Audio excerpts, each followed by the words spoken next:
بسم اللہ الرحمن الرحیم۔ مسائل اور معلومات کے سلسلے میں عام انتخابات پر جو بات ہو رہی تھی، آج اسی کا یہ تیسرا پروگرام ہے۔ 2024 کے جو انتخابات اگلے مہینے یعنی فروری کی 8 تاریخ کو ہو رہے ہیں، اس کے بارے میں بہت سارے سوالات لوگوں کے ذہنوں میں موجود ہیں۔ اللہ کرے کہ یہ سوالات آگے چل کر کسی مشکل کا باعث نہ بنے، اور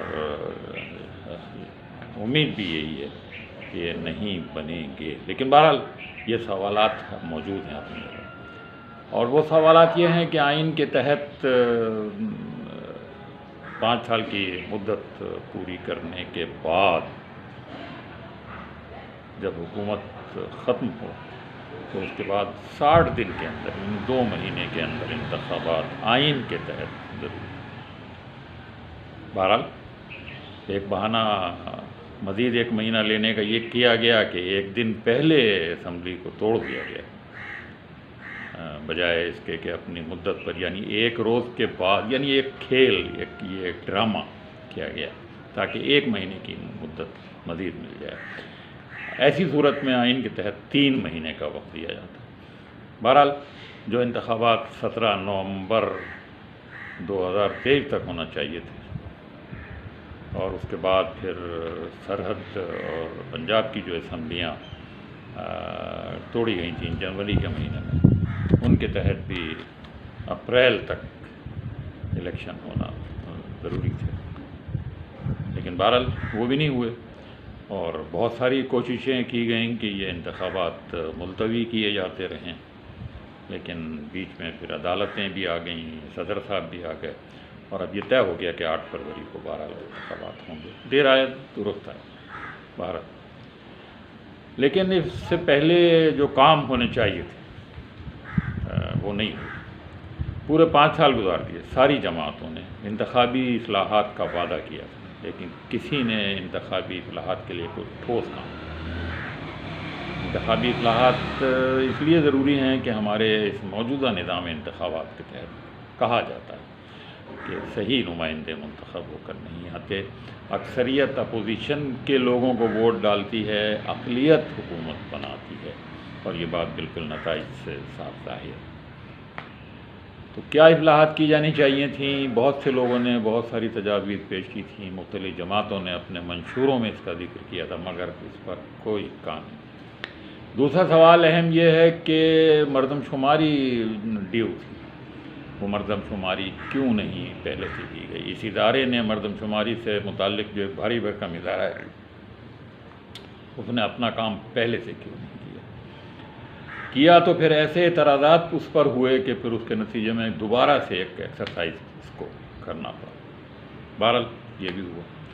جب مردم شماری نہیں ہوئی تو پھر نئی حلقہ بندیاں بھی نہیں ہو سکیں، اور نئی حلقہ بندیاں نہ ہونے کی صورت میں بعض لوگوں نے اس بہانے کو استعمال کر کے انتخابات کو ملتوی کرنا چاہا۔ بہرحال مردم شماری کی رپورٹ بھی آ گئی، اور کونسل آف کامن انٹرسٹ نے اس کی منظوری دے دی۔ اس کے نتیجے میں قومی اور صوبائی اسمبلیوں کی جو تعداد تھی اس میں فرق آنا چاہیے تھا، اس میں ایک تبدیلی آنی چاہیے تھی، لیکن ایسا نہیں ہوا۔ 1 سیٹ کراچی کی بڑھا دی گئی، یعنی کراچی جیسے شہر جس میں ہر وقت پورے ملک سے لوگ آ رہے ہیں، یہاں مسلسل آبادی کا تناسب بڑھ رہا ہے، وہاں 2 پوائنٹ سم تھنگ انہوں نے گروتھ ریٹ دکھایا ہے، جبکہ اور علاقوں میں جہاں لوگ نہیں جا رہے ہیں، وہاں سے منتقل ہو رہے ہیں، وہاں کا گروتھ ریٹ بھی تقریباً اتنا ہی۔ یہ ایک عجیب سی بات ہے۔ بہرحال جو کچھ بھی ہوا، اب یہ حلقہ بندیاں بھی ہو گئیں، اور ان حلقہ بندیوں کے نتیجے میں ایک آدھ جگہ کچھ تبدیلی بھی ہوئی ہے۔ کراچی والے تو بہت شور مچا رہے ہیں کہ ہماری نشستیں زیادہ ہونی چاہیے تھیں آبادی کے لحاظ سے، لیکن نہیں ہوئی ہیں۔ بہرحال آگے چل کر ہوں گی۔ حلقہ بندیوں میں بھی پھر ایمانداری کا مظاہرہ بعض لوگوں کے نزدیک نہیں کیا گیا۔ حلقہ بندیاں الیکشن کمیشن کے ایکٹ اور رول کے مطابق ایسی ہونی چاہیے کہ وہ جغرافیائی طور پہ کمپیکٹ علاقہ ہوں۔ جغرافیائی حد بندی، اگر کوئی دریا، کوئی نہر، کوئی بڑی سڑک، اس طرح کی چیز ہے، اس کو مد نظر رکھنا چاہیے۔ ایک ہی طرح کے لوگ اس علاقے میں اگر آباد ہیں تو انہیں ڈیوائڈ نہ کیا جائے۔ یہ بہت ساری شرائط حلقہ بندیوں کی ہوتی ہیں، معلوم نہیں یہ شرائط تب صحیح طریقے سے پوری کی گئی ہیں یا نہیں کی گئی ہیں۔ سن 70 کے الیکشن میں ایک مرتبہ یہ بھی دیکھنے میں آیا تھا کہ کراچی کی ایک نشست ایسی تھی جو ملیر کے دیہاتوں میں منگوٹ سے ہوتی ہوئی پھر وہ منگو پیر، اور منگو پیر سے پھر ماری پور، اور ماری پور سے پھر کیماڑی، یعنی شہر کے چاروں طرف کے علاقے اس حلقے میں شامل کر دیے گئے تھے۔ ایک صاحب کچھ دانا تھا وہاں سے۔ تو یہ حلقہ بندیوں کی ایمانداری کی جو روح ہے اس کے خلاف۔ بہرحال اب حلقہ بندیں بھی ہو گئیں اور اس طرح سے اب 8 فروری کو ان حلقوں پر الیکشن ہوئے۔ اب ان الیکشنز کچھ چیزیں ہوتی ہیں جن کو پری پول ریگنگ کہا جاتا ہے، کچھ پوسٹ پول ریگنگ ہوتی ہیں، اور کچھ بد انتظامی ہوتی ہے۔ ریگنگ نہ بھی کہیں تو اس کی اہمیت کو شاید صحیح طریقے سے نہیں سمجھا جاتا ہے، کمزوریاں رہ جاتی ہیں، پہلے سے اس کا خیال نہیں کیا جاتا ہے۔ تو اگر اس طرح کی چیزوں کو ہم گننا شروع کریں تو پھر یہ بات سامنے آتی ہے کہ ریٹرننگ آفیسر جو ہیں وہ کہاں سے لیے گئے ہیں؟ عدلیہ سے لیے گئے ہیں، انتظامیہ سے۔ تو یہ معلوم ہوتا ہے کہ اکثر ریٹرننگ افسر جو ہیں سرکاری ملازمین ہیں۔ ٹیچرز کو تو بہرحال پریزائڈنگ افسر اور پولنگ افسر مقرر کیا جاتا ہی ہے ہمیشہ سے، اور کہاں سے اتنے سارے لوگ لائیں، لازماً شعبہ تعلیم سے لیے جاتے ہیں۔ لیکن جو ڈسٹرکٹ ریٹرننگ آفیسر ہیں، جو ایک ضلع کی تمام نشستوں کے ذمہ دار ہیں، اور جو ان کے دستخطوں سے پھر وہ قطعی انتخابی نتائج جاری ہوتے ہیں، وہ سارے کے سارے ڈپٹی کمشنرز مقرر کیے گئے ہیں، اور اس بات پر بہت سخت اعتراضات مختلف جماعتوں کی طرف سے ہے۔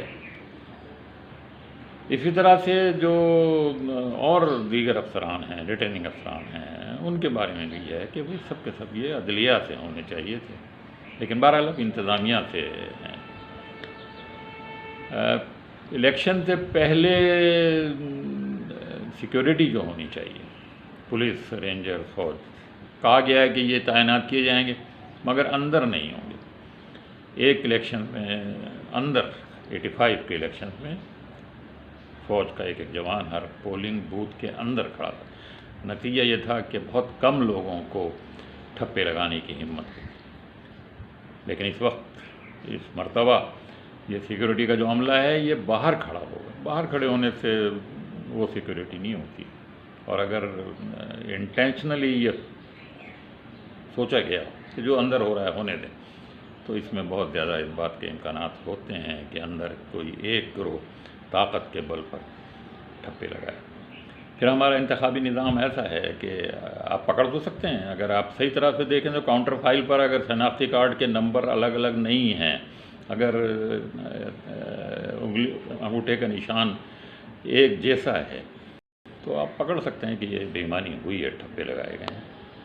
لیکن اس کے لیے اتنا لمبا پروسیجر ہے، ایک فیس داخل کرنی پڑتی ہے، پھر وہ ٹرائبونل میں سنا جاتا ہے، ٹرائبونل کے بعد ہائی کورٹ ہے، پھر یہ برسوں گزر جاتے ہیں، فیصلے نہیں ہوتے ہیں۔ اس لیے اس کو بے سود سمجھ لیں آپ کہ اگر وہ بے ایمانی پولنگ بوتھ کے اندر ہو رہی ہے تو سب سے بڑی بات یہ ہے کہ جو پولنگ ایجنٹس ہیں ان کا کچھ حق ہے۔ مختلف جماعتوں کے اکثر جماعت تو اپنے پولنگ ایجنٹ بھیجتے ہی نہیں ہیں، ان کے پاس اتنے آدمی نہیں ہوتے اور کھڑے ہو جاتے ہیں الیکشن میں۔ لیکن جن جماعتوں کے پاس جو منظم جماعتیں ہیں ان کے نمائندے پولنگ ایجنٹ کے طور پہ ہوتے ہیں، مگر ان کو بھی بعض مرتبہ مار دھاڑ کر کے، دباؤ ڈال کے باہر بھگا دیا جاتا ہے، یا انہیں بائیکاٹ پہ مجبور کر دیا جاتا ہے۔ یہ غلط پریکٹس ہے۔ ان کو بالکل ترتیب شدہ فارم ہونے چاہیے ریزلٹس کے، اس پر پولنگ ایجنٹ کے سائن ہونے چاہیے، ہر ایک کو ہر پولنگ اسٹیشن کا ریزلٹ ملنا چاہیے، تاکہ آگے پھر ریٹرننگ آفیسر کے پاس جا کر بہرحال یہ پری پول ساری۔ لیکن سب سے بڑی بات ان انتخابات کی یہ ہے کہ اس میں ایک جماعت کو جو اب تک حکمراں تھی 1.5 سال پہلے تک، جس کو ہٹایا گیا تھا اور جس کے بارے میں یہ تاثر ہے کہ بہت بڑی اکثریت اس جماعت کی حامی ہے، اس کے لیڈر کو جیل میں ڈالا گیا ہے اور اس کو تو الیکشن سے باہر کر دیا گیا ہے۔ چلے اس حد تک بھی تھا، اس پہ ان پر کچھ مقدمات ہیں، فیصلے ہوتے رہیں گے، اس کے بعد فیصلہ ہوگا کہ وہ حصہ لیں یا نہیں لیں، لیکن وہ جماعت کے انتخابات کو غلط قرار دیتے ہوئے اس جماعت کو الیکشن سے باہر کر دیا گیا ہے۔ چلیں باہر کر دیا تھا تو آپ کم سے کم ان کے آزاد امیدواروں کو کوئی الیکشن سمبل ایک دے دیتے تاکہ اینٹیٹی برقرار رہتی، لیکن شاید یہ سب انٹینشنل ہے اور ان سب لوگوں کو الگ الگ نشانات دیے گئے ہیں۔ واللہ عالم اس کا مقصد کیا ہے کہ انتخابات ہونے کے بعد جب ایک بڑی تعداد اگر آزاد امیدواروں کی منتخب ہوتی ہے تو جیسی ہماری روایت رہی ہے ان آزاد امیدواروں کو ان کی مرضی سے ان کو لالچ دے کر ان کو ڈرا دھمکا کر کسی ایک جماعت میں شامل کیا جا سکتا ہے۔ اللہ کرے کہ ایسا نہ ہو۔ بہرحال یہ تو پری پول بدعنوانی میں شمار کیا جا سکتا ہے، انتخابات کے بعد کیا ہوگا یہ تو 8 فروری کو ہی پتہ چلے گا کس طرح سے ریزلٹ آتے ہیں۔ آیا پھر ایسے ہی ہوگا کہ جو دور دراز علاقے ہیں ان کے ریزلٹ تو فوراً 5 بجے پولنگ ختم ہو گئی، 6 بجے ریزلٹ آ گیا، لیکن کراچی جیسے علاقے، لاہور جیسے علاقے میں جہاں کمیونیکیشن کی ساری سہولیات موجود ہیں وہاں کے نتائج رات گئے تک آتے ہیں، 3 بج جاتے ہیں، 4 بج جاتے ہیں، اگلے دن بھی نہیں آتے، اس کے اگلے دن بھی نہیں آتے۔ یہ سب کیا ہے؟ للہ جو لوگ ان سب چیزوں کے ذمہ دار ہیں، جو سب لوگ ان انتخابات کو کروا رہے ہیں، جن پر بلیم آئے گا، وہ ابھی سے ان باتوں کو سوچ لیں۔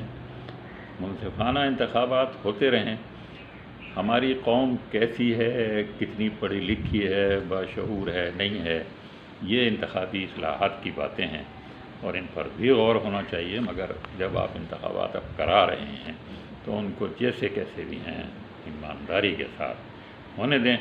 یہی ہمارے شاید مسائل کا کوئی تھوڑا سا حل ہے، کیونکہ اگر ایسا ہوگا تو آگے پھر اگلے اقدامات، اگلی حکومت، اگلی معاشی پالیسی، اگلی امن و امان کی صورتحال یہ سب بہتر۔